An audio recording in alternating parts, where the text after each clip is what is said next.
It got ugly for me because there was a lot of pain, childhood trauma, relationship problems, financial problems, that I would use alcohol as a way to escape. And then things started to get dark. Then I was drinking heavily every night until I got the motivation to do something about my life. I tried stopping drinking, and that's when the real story starts because it's not until you start to actually stop, because you tell yourself, oh, I can stop anytime. It's all good. I just don't want to. I can do it. I just don't feel like it right now. Right now is not a good time in my life to do something like this. And these are the stories we tell ourselves. Um, and it's when I tried to stop drinking, that's when the real ugly truth came out. That's when the trying and the failing. And it wasn't until I found mindfulness, breathwork, that explained the quantum world to me. And that was my introduction to mindfulness from a scientific point of view. And now here we are 5 years later. Welcome to Linda's Corner, where we bring more hope, healing, and happiness to the world. My name is Linda Bjork, and today we're going to be talking about breaking free from alcohol dependency. I'm delighted to welcome Hamza Najam. Hamza is the founder and head coach of BreatheSober. You can reach Hamza at his website, breathesober.com, and I'll include that link in the show notes. Welcome, Hamza. I'm so glad that you could join with me today. Thank you so much for having me, Linda. I'm very excited to be here. I am too. And we're talking about something that's very important, and that's being able to overcome dependency on alcohol. And is it okay if we begin with your story and your journey? Absolutely. I am 37 years old now. I'm also 5 years sober. So the before and after snapshot look very, very different. I'm originally from Pakistan, and I, came to Canada to study and make something of my life, very much like most of the kids in my grade and at that age. So for me, as soon as I got here, the real freedom to drink and be myself started, because back there it's all banned, you have to hide, and that's kind of like how my relationship with alcohol started. And due to this, every time I would drink, I would binge, of course, and I knew that from an early age. But during school and stuff, it was okay. It was very natural, very casual. Everyone's having fun, no big deal. But it's when or when I at least, got into adult life, paying rent, having a job, making ends meet, doing this, doing that, I noticed that things started to get a little bit more regular, daily, excessive. To the point where then it started impacting my work, started impacting my relationships, started impacting my relationship with my mom, with my brother. But I kept going. In my mid 20s, I started doing event production in the electronic music scene. So without saying too much, the territory, it goes in hand, right? So drinking, other substances, it's very normal, very casual.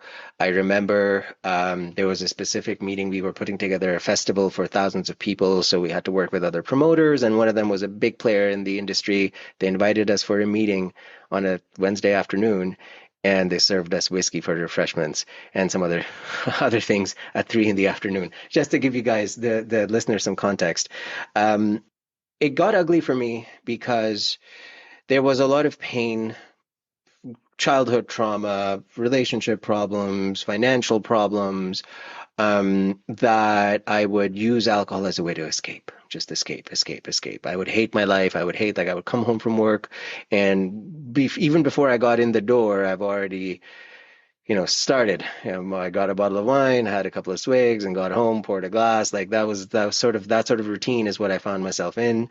And then things started to get dark. Then I was drinking heavily every night, starting every day with a hangover, shaking it off.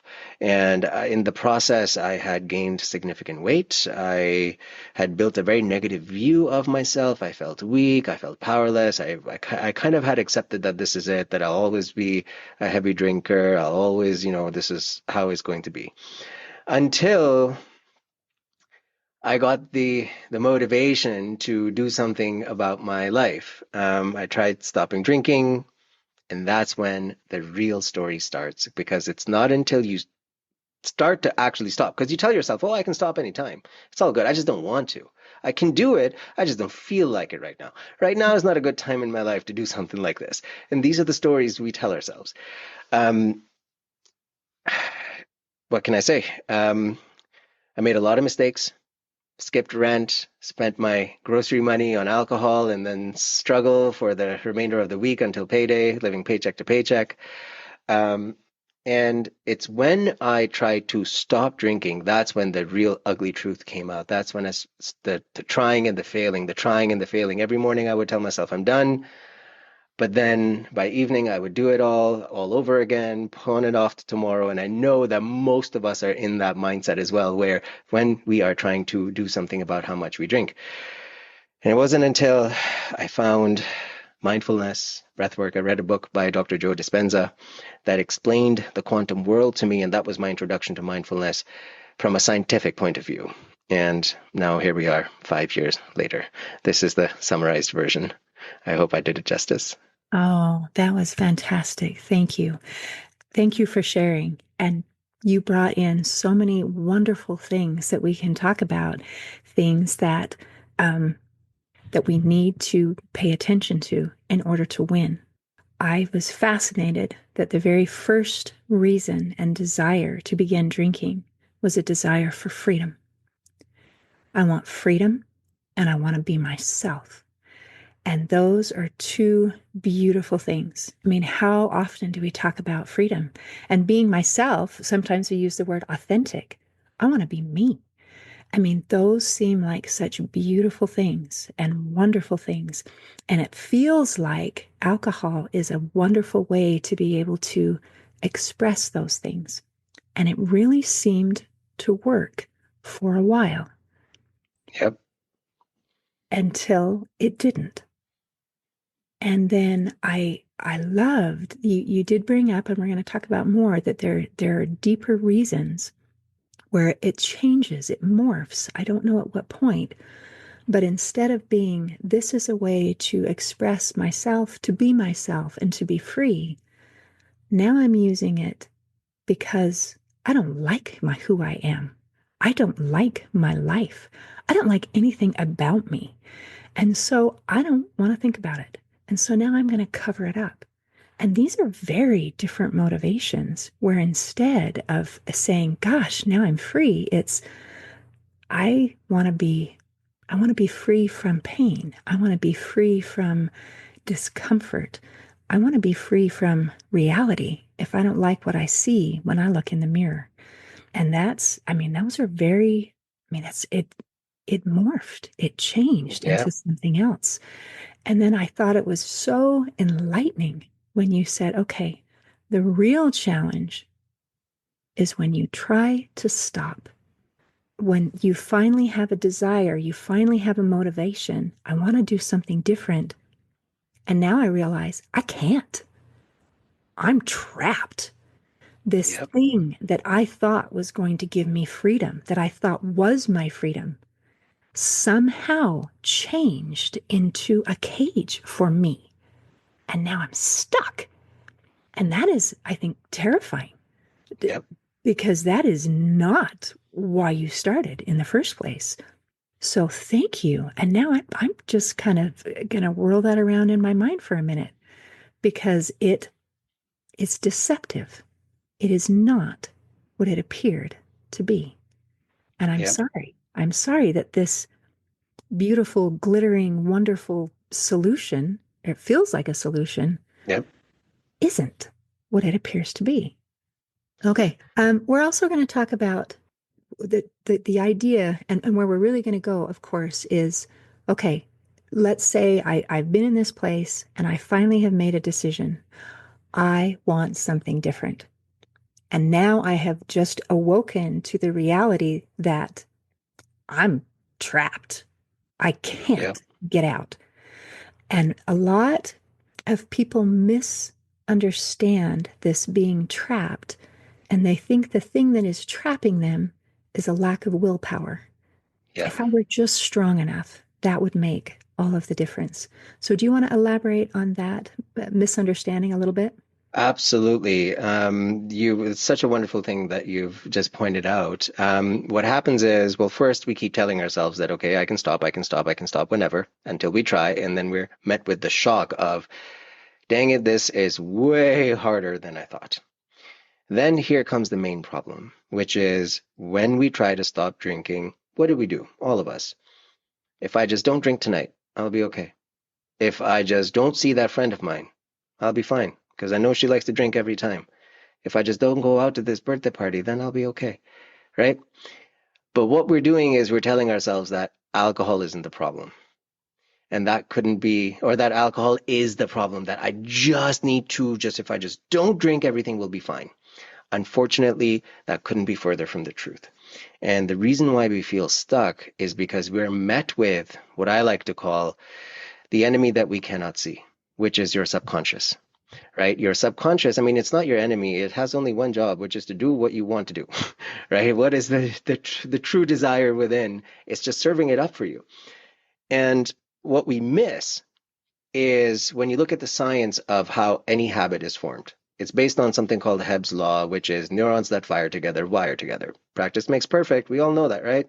So how many years of practice do you have of drinking every time you come home from work?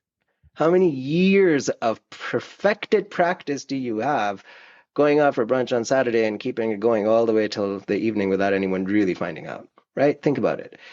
We wire ourselves to want alcohol based on responses that our body and our mind has seen us do over and over and over. The gray matter of our brain, it stores everything. So there's something called the external environment. And I'm going about this in a roundabout way, but I'm doing this because I want everybody to truly understand what this means. The external, we've all been told that, okay, we use about 5% of our brain, and that's about it. Okay. Anywhere you look in nature, nothing is extra, right? Because whatever's extra or unnecessary, evolution takes care of it. It goes away. So what is the other 95% of our brain for? Well, that's the subconscious.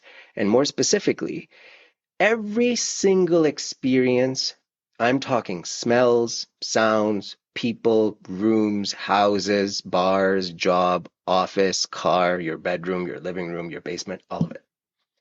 Every single thing you have done in those environments, the memory of that experience lives in the gray matter of your brain. And the nervous system says, well, based on the 1,000 times you've done this previously, I know what happens next. So when you sit down for one drink, your brain is already preparing for the second, and it's already preparing for the third, and already preparing for the fourth. Every time you had a fight with your spouse, and your brain goes, oh, God damn, I really need a drink. You've done this before. Your brain is playing the movie that it already recognizes that this is what's about to happen. Every time it's Friday night and you're sitting at home like, okay, what do I do now? What do I do now? It is the exact same thing. So what I'm getting at is each time you tell yourself, I won't drink today, what you're actually doing is putting alcohol in the front and center of your brain. That's called the white bear phenomenon. Then you think about it more. The more you think about it, oh, it would be nice to have a glass of wine right now. The next thing you know, you can taste the glass, the taste of red wine. That was my thing. Going down, the warm, fuzzy feeling. Oh, yeah, that feels good. And now your brain is thinking about it more. This is what's called the thinking and feeling loop. And this is precisely one of the reasons why when anyone decides to stop drinking and they tell themselves, tonight, I'm not going to drink. And then it comes even stronger because now you're in the exact same environment that has been calibrated for you to put your feet up and hold a beer or hold a glass of wine in your hand. You put yourself in that environment because that's what it is, your environment where you live, but removing the one thing that it's calibrated to do. So how can you expect your brain to just be like, oh, we're not doing that today? Okay. No, it's configured. It's a system. There are neurons in your brain that are saying, well, Linda, it's time. It's what you've always done. Come on. What are you doing? What are you waiting for?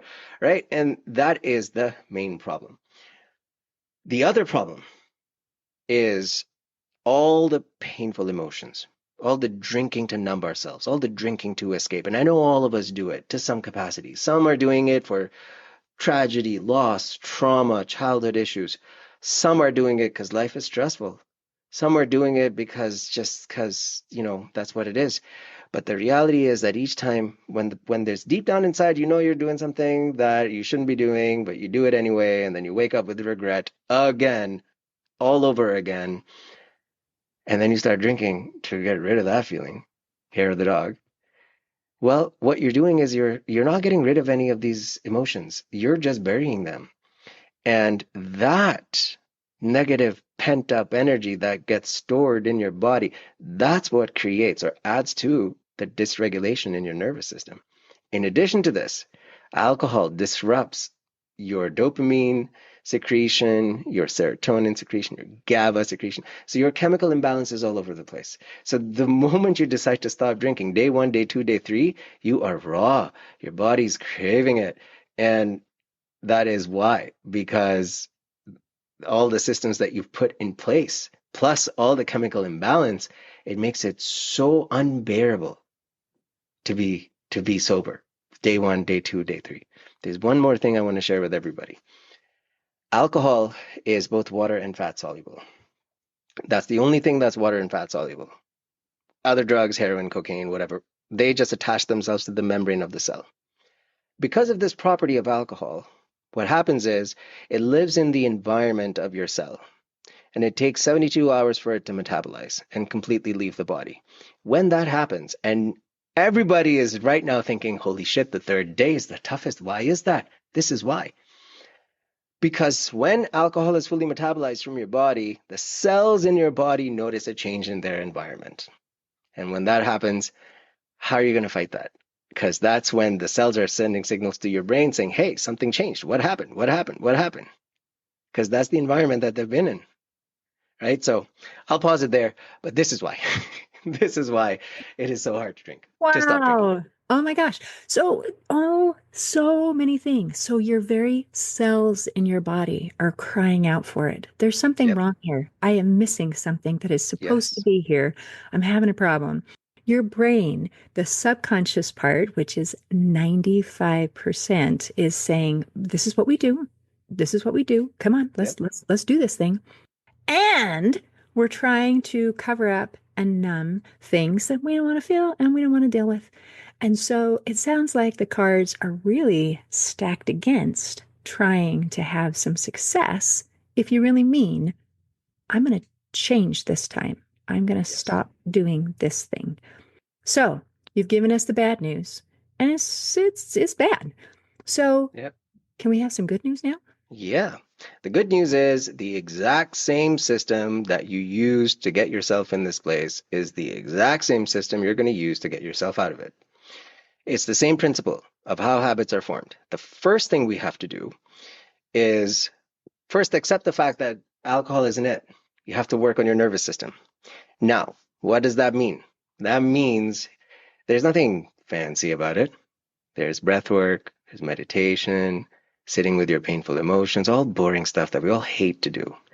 But what if I told you that all the solutions are within these things? Because A, when you zoom in a little bit, when you're having, let's take an example, okay? You come home, let's in this example, let's say Jill. Jill's, drinking a bottle and a half, maybe two bottles of wine, give or take, most nights. Jill is like, okay, I want to stop drinking. Jill in the morning decides in her hangover, in her tired state, that no matter what happens, I'm done today. I don't care. That's it. But then Jill is coming home. A whole day has passed. Now she's feeling a little bit differently. And now Jill is like, maybe I can do this tomorrow. And I can just have my glass of wine tonight. But then the other voice in her head says, but hold up, Jill. You made a deal with yourself this morning. What happened to that? And then Jill is like, yeah, you know what? I did make that deal. But then I want to have this drink. But then now you're stuck you're getting pulled in two directions in this moment. And anyone who generally wants to stop drinking will go through this. Because if you don't want to stop drinking, and the moment the thought comes in your head, you're like, yeah, I don't care, let's go. And there's no cognitive dissonance, there's no getting pulled apart, so it doesn't work. But in that moment, what is happening is your sympathetic nervous system is being turned on. Notice the symptoms. Breathing is shallow, chest is tight, hands are tight, like, you're a little bit anxious, your breathing is tight. Why is that? That's your sympathetic nervous system. And what that does is that stresses you out a little bit, right? Your stress response, every time your body feels some kind of stress, and the real response is, yeah, let's go have a drink because I need to turn this off, all of that kicks in too.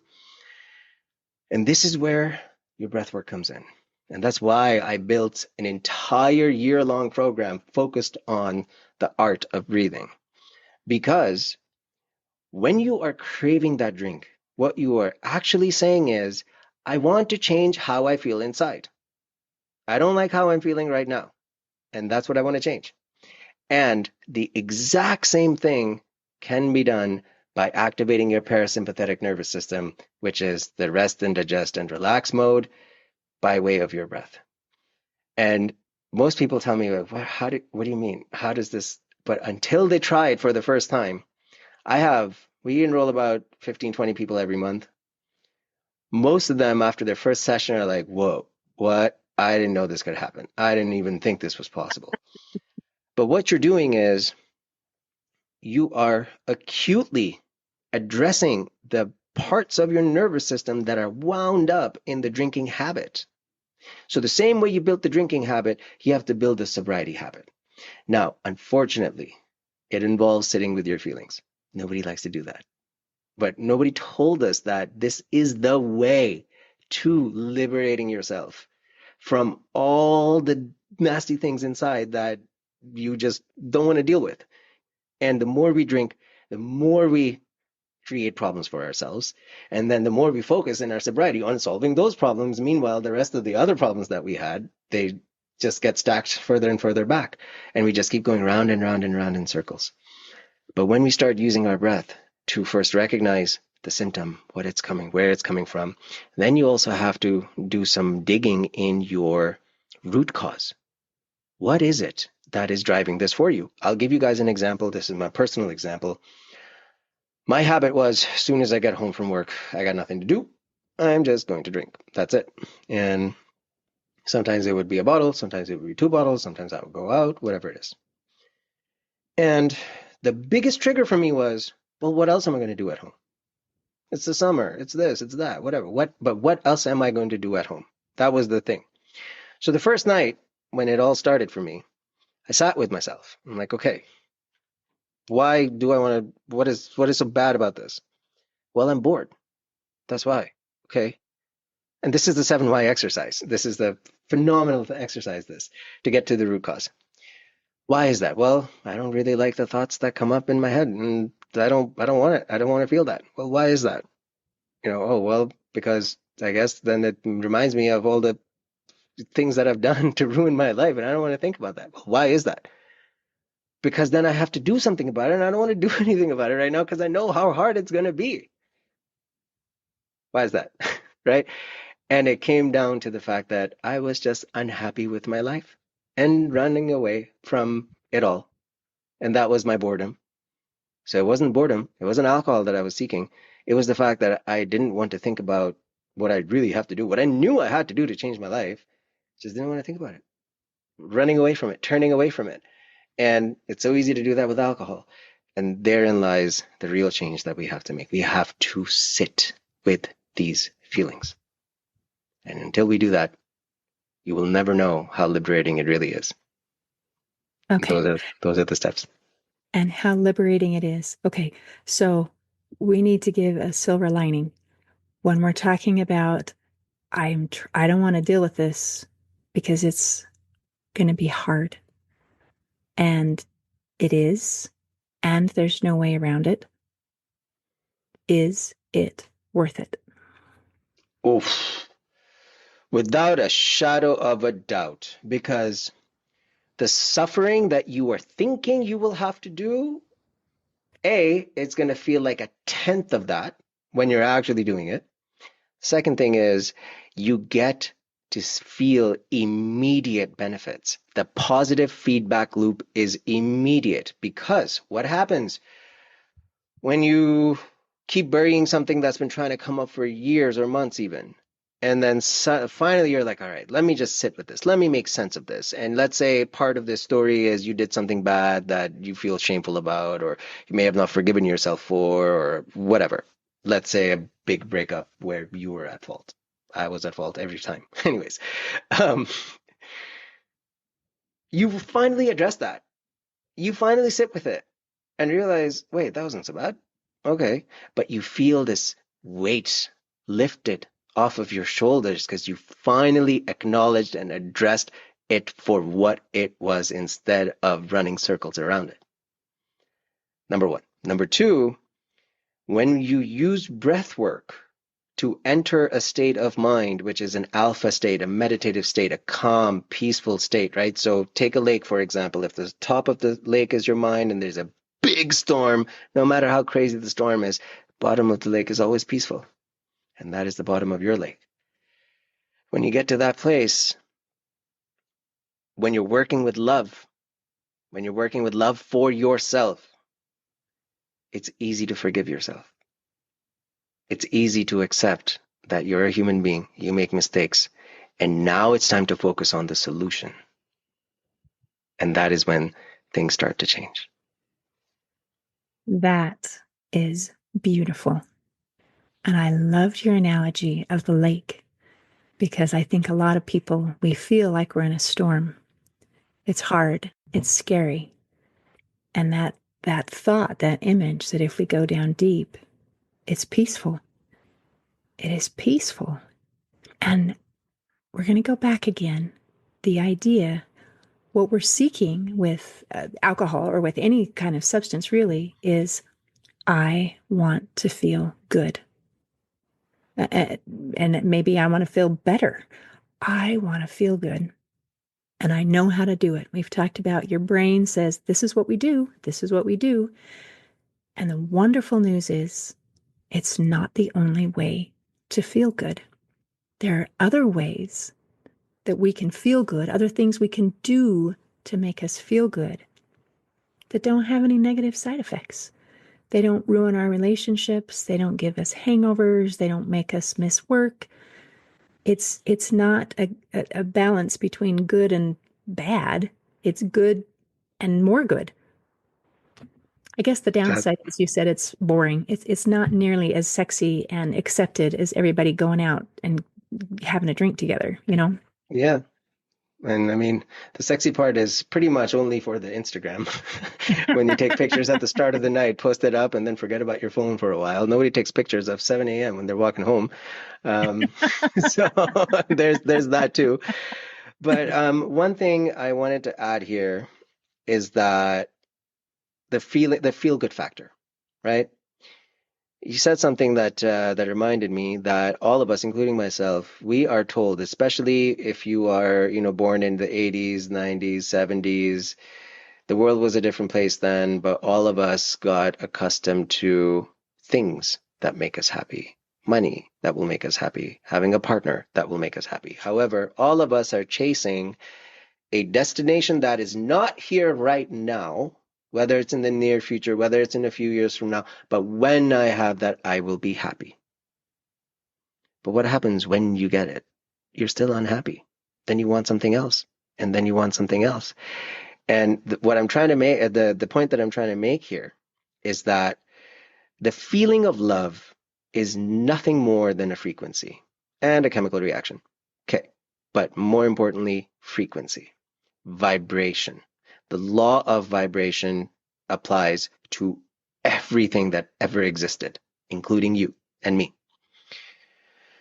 Alcohol lowers your vibration. Literally, it depresses your central nervous system. That tipsy feeling that you have, there's a neurotoxin in alcohol when it gets metabolized in our body. It's called acetaldehyde. That is what is killing your brain cells, and the tipsy feeling is the death of your brain cells. So let's really look at it for what it is. And that low vibration, along with waking up with shame, guilt, worry, regret, fear. And now if you notice that if this is a perpetual state of existence for you, where in between all of this, you're looking after your kids, you're working, paying your bills, making sure the house is okay, whatever it is, the rest of your life. But this is the overarching theme. You are living in a state of low vibration. And the solution to changing everything quickly internally first is to raise your vibration. And raising your vibration can be done by way of breathwork and meditation, because inside you, deep down inside you, you are full of love, because you are made by someone who loves you, who has always loved you, and you have been made in their image. And that source is light. So we are light beings. And right now, due to the state of the world, state of your life, state of everything. Every time you turn on the news, it's doom and gloom. All of us collectively are being, for lack of a better explanation, being forced into a low vibration existence. So our job is to fight that and raise our vibration. And you do that by cutting out all the noise, going deep within you, and generating feelings of love and gratitude. That is how we change our internal signature. And I am living proof of that because I didn't have any of this before. And now I'm literally living the life I dreamed of last year. Last year, I was living the life I dreamed of the year before that. And guess what? That year, I was living the life I dreamt of the year before that.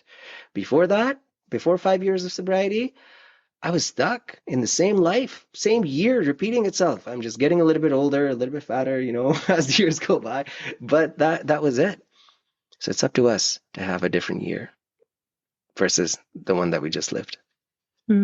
How beautiful that we can live the life of our dreams and be there. I am here. I am what I thought, what I hoped I would be last year. And comparing that to the idea of I will be happy when. And that is always pushed into the future. And even if we obtain that thing, we still don't have the feelings that we hoped we would have. And now you've got the complete package. I feel great. I am living the life of my dreams. And that, I think, is what we're going for. We're That not is just exactly. talking about, well, let's not drink alcohol. Let's go way, way beyond that in our goal and in our objective. I want to live a joyful life where I can sit with myself and I'm pleased with who I am. I can Yes. look in the mirror and I like who I see. I can look at my life and it's the life of my dreams. I think that's where we want to go. And stopping the alcohols is just a little piece of the puzzle. You just nailed it on the head because that's why I love the work that I do. That's why I have a year-long program. That's why I invested so many dollars, hours, time into building myself into who I am today, someone that can actually serve people in a way that makes them see who they really are and allows them to live as their most authentic self in alignment with themselves. That is the goal. And we just went full circle and living authentically aligned with yourself. And wasn't that the objective in the beginning? That Freedom. was. Yep. And I want to be myself. And now you are free Yep. and you are yourself and you like yourself. Love myself. You win. Hamza, this has been terrific. Is there anything else you want to make sure we cover before we close today? Yes, I would also like to mention that if anyone is interested in trying out my breathing exercises, so first and foremost, I have an Instagram account where I do most of my work. It's Hamza Najam Sobriety Coaching. That's my Instagram handle. On YouTube, it is just BreatheSober. If you just search for that, I have a masterclass, which is 38 minutes, which will essentially, if you've ever wondered, well, why can't I stop drinking? Especially when I really want to. That I made that masterclass with so much love to tell you, to motivate you so that by the time you're done watching this, you're like, all right, let's go. I know I can do this now. So please watch that. I have several breathing exercises there for stress, for if you're drinking because of stress, or if you struggle with, cravings and just can't make it past 3 or 4 days. If you struggle with anxiety, struggle with sleep, I've got specific routines on there. And I also have a thriving program, which is a year-long program where we work on exactly what we talked about here. Quitting drinking is really the focus in the first few months, 2 or 3 months. After that, it's all about building that version of you that never has to worry about, should I go to this wedding because I don't want to get drunk, right? So that's what I have. I'd love for you guys to connect with me. And just let me know if you guys have any questions. Oh, thank you. That's fantastic. I appreciate all those wonderful resources. I hope people will just jump on and say, yes, this is what I want. And I'm going to get started today. Thank you for visiting with me. Thank you, Linda. This was wonderful. In closing, I'd like to share a quote by Professor Ramchandra Gandhi. He said, "Your breath is your best friend."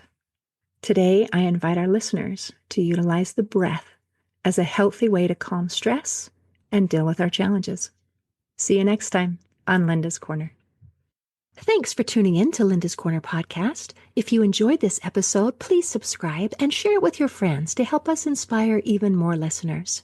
Be sure to visit hopeforhealingfoundation.org for free and affordable resources to help you overcome life's challenges. And explore healingbreathworkdetox.com, where you'll find transformative tools for deep inner healing and lasting change. Also, don't forget to check out my books, Crushed, A Journey Through Depression, and You Got This, an action plan to calm fear, anxiety, worry, and stress. Your journey to hope, healing, and happiness starts here.